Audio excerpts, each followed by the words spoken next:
Bonjour, je vais vous présenter le télescope 19 de chez Sijalai. Voilà, là. Donc, télescope 19, qui est un télescope de type tube avec une activation par le bas du télescope avec ce bouton. Ce télescope a de multiples innovations que je vais vous présenter. Alors déjà, on le verra beaucoup mieux sur le gros plan. Il y a une partie gravée en haut que je trouve spécialement belle. C'est vraiment quelque chose que je trouve de très classieux. Pour une fois, sur un télescope qui pourrait être basique comme ça, il y a vraiment des efforts qui ont été faits. La partie verrouillage à l'arrière est aussi, elle, très bien pensée. Ça se tourne tout seul. Faut un petit peu forcer pour le déverrouiller, donc c'est quelque chose de très bien, ça ne s'activera pas dans votre poche. Et pour ce qui est tout simplement de la partie, j'ai envie de dire, visserie, donc tout simplement le filetage, voilà, je cherchais le mot, désolé. Ça marche très très bien, c'est très bien fait, ça coulisse bien, c'est vraiment quelque chose qui fait un bloc. C'est très certainement l'un des modes les plus robustes que j'ai pu tester. C'est quelque chose que j'apprécie énormément. Il a de multiples innovations que je vais vous montrer en gros plan, notamment un aimant à l'arrière. Alors je ne sais pas trop à quoi ça sert. En tout cas, c'est très fun. Voilà, moi je trouve ça absolument génial. C'est des innovations qui coûtent vraiment pas cher, mais qui sont très rigolotes. Et donc une connexion de type 510 et toujours en mode télescopique. Voilà, je vais monter un petit Terra V2 dessus qui est disponible sur la boutique. Et donc normalement, si j'ai tout bien fait, voilà.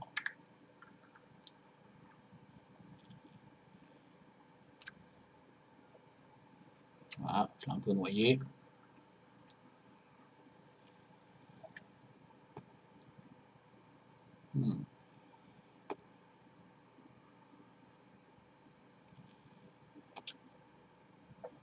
Voilà, ça marche très très bien. Euh, c'est du Booba's Bounty qui est dedans, donc bon, c'est normal. Pour grosse production de fumée, un goût fantastique, mais bon, ça après c'est personnel, j'ai envie de vous dire, on peut pas vraiment, je peux pas vraiment vous transmettre malheureusement le goût du Booba's Bounty. Je peux juste vous dire que c'est une merveille, essayez-le, je vous encourage vraiment à l'essayer. Montez en dry sur les rats. Le dry, en fait, si on pose quelques gouttes sur une mèche, ça donne une vapeur absolument fantastique et un goût fantastique aux choses. Essayez le dry, je vous invite vraiment à l'essayer. Il n'y a pas que les reconstructibles, et il n'y a pas que les atomiseurs tout faits dans la vie, il y a aussi le dry. Il faut vraiment essayer le dry. Si on ne l'a pas essayé, faut vraiment le faire. Donc on va passer tout de suite en plan serré. Je vais mettre ça sur la petite table et puis je vais vous le désosser pour vous montrer un petit peu de quoi il est fait et puis un petit peu quelles sont les petites innovations qui ont été trouvées sur ce mode. A tout de suite. Donc, passons à la partie gros plan en fait sur ce mode télescopique CIGELAI 19. Donc comme je vous le disais tout à l'heure, là nous allons le démonter complètement. Donc ressort par le haut, c'est quelque chose que j'ai rencontré rarement. C'est pas quelque chose que je trouve de désagréable du tout en fait. Le ressort est vraiment ferme. Il semble bien fixé, en tout cas j'ai regardé un petit peu comment c'était fichu, je l'ai démonté, je trouve ça vraiment bien fait. Donc pour le caps du haut, je trouve que c'est vraiment un bon point. Alors on pourrait se poser la question de savoir si avec le kick ça ne pose pas de problème. En fait le ressort vient vraiment se positionner sur le kick et ne glisse pas ou ne présente pas de problématique avec le kick. Donc déjà ça c'est un très très très bon point. Pour les batteries, alors là j'ai malheureusement qu'une 18650 utilisée pour l'IVIC, donc elle vient normalement se connecter dessus, donc sans aucun problème, et donc la compression se fait en haut et non en bas. Quand il y a ressort en tout cas.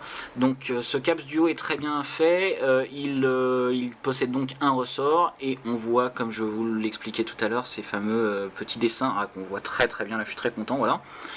Donc ces dessins sont vraiment superbes. Moi j'adore l'usinage qui a été fait là-dessus sur ces petits pédales. Je trouve ça vraiment très très beau.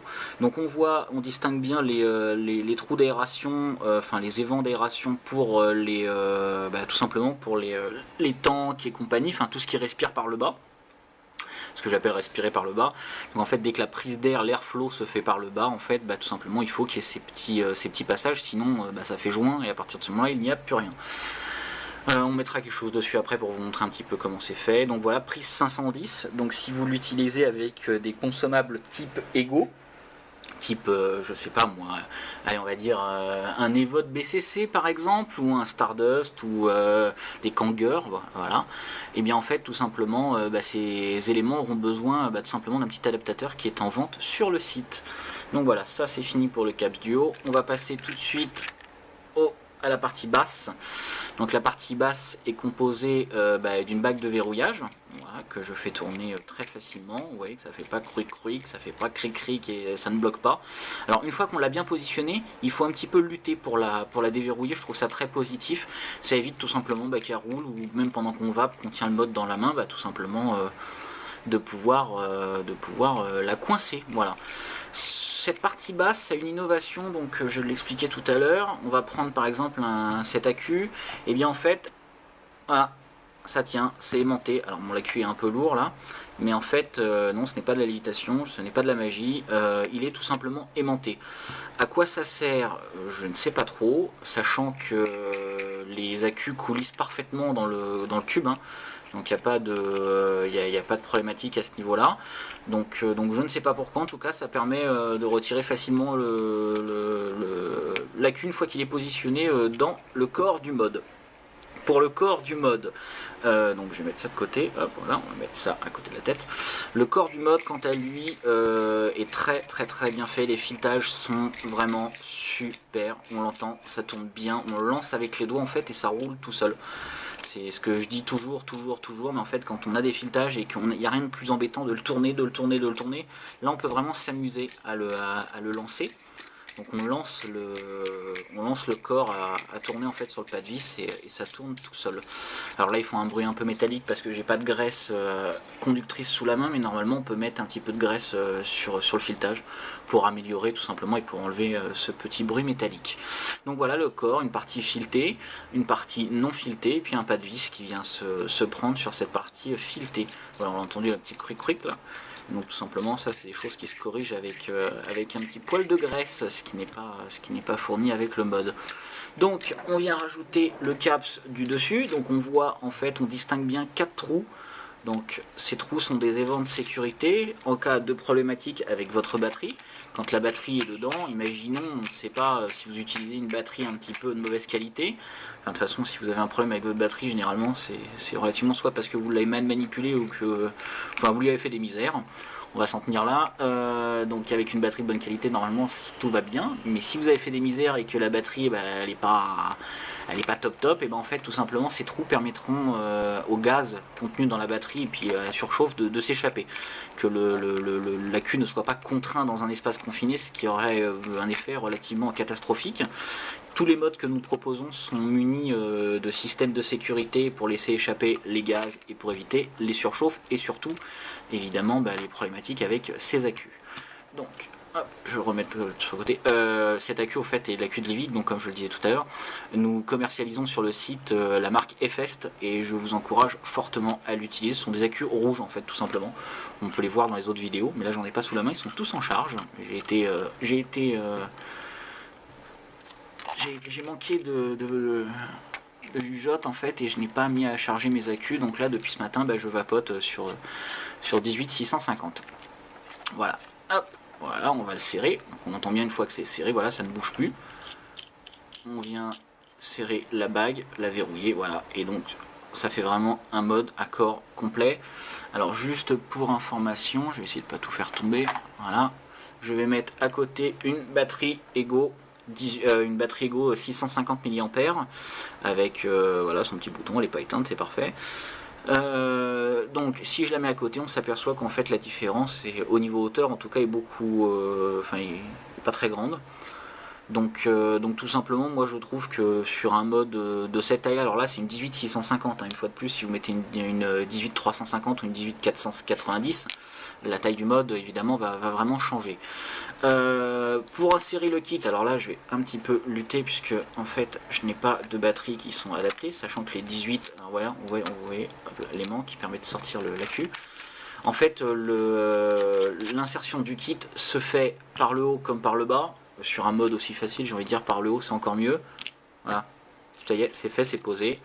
Donc là on va le remonter. Hop, on remonte le corps, voilà. Donc on voit que le kick s'enfonce bien dedans. Et il suffit de prendre le caps, de venir le positionner de cette façon-là. On compresse un petit peu. Alors là, bon, malheureusement, j'ai pas la queue adaptée qui va bien pour faire ça, mais on va faire ça avec le doigt.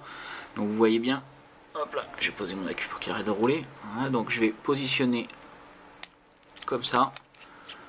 Et on vient serrer, donc là je sens de la résistance sur mon doigt, et donc avec un accu 18350 vous revenez et vous fermez ce mode. Donc voilà, l'accu, alors le kick peut aussi bien sortir par en dessous, mais j'évite puisqu'en fait il y a du filetage. Et alors sur les kicks, donc le kick est un appareil, un dispositif électronique pour rendre un mode mécanique, donc qui sort une puissance de 3,7 volts sur une batterie de ce type, ou sur une batterie classique j'ai envie de dire.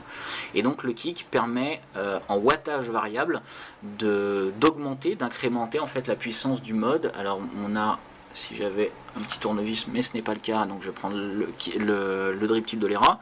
Donc voilà, au bout du drip tip de l'ERA, on voit tout simplement un petit système de switch avec un petit tournevis. On vient, on tourne, et plus on tourne, alors je crois que c'est plus on tourne, voilà, dans les sens des aiguilles de montre, plus on monte, et plus on descend, et inversement, tout simplement, ça se fait. Et donc on commence de 5 à 10 watts. Voilà.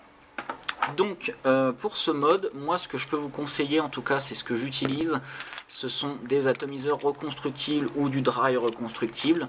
Ce sont des accessoires qui se marient particulièrement bien avec, sachant que la tête est plate. Et ça c'est quelque chose que j'aime bien, par exemple avec mon Naga. Donc, je vais aller chercher mon célèbre Aga, voilà, qui est là, hop là, voilà, le petit coquin. Hop, voilà. Je vais retirer le plus, ça n'a aucun intérêt, voilà. Et donc on voit tout simplement que le corps, il y a un léger décroché, mais bon, rien de choquant. Et le jour est très raisonnable. Donc on voit, voilà, on voit un peu le jour. Le juice, c'est toujours Booba's Bounty, que dire, je n'en changerai pas. Je fais du do-it-yourself, j'aime le do-it-yourself, mais Booba's est une de mes références, surtout pour mon Naga. Moi je trouve que ça marche fantastiquement bien. Et donc là, hop, on va venir tourner.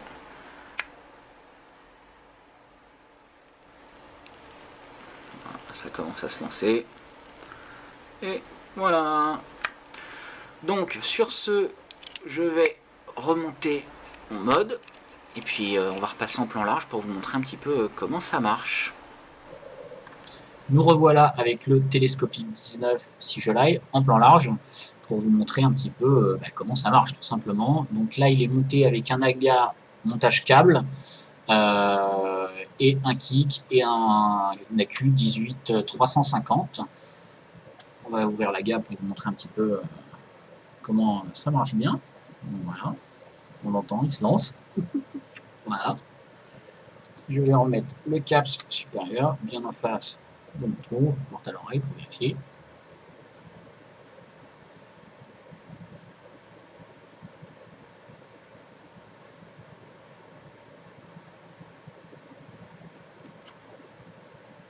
Voilà. Je pense que ça se passe de longs discours. C'est un mode que j'apprécie énormément car il est très solide. Voilà. Je vais enlever la gare qui est dessus. Voilà. Hop, je repose la gare. Donc voilà, c'est un mode qui est très solide, qui est très compact. J'aime beaucoup le verrouillage. C'est un mode qui est en acier, donc il ne marque pas avec les empreintes. C'est quelque chose que je trouve très bien.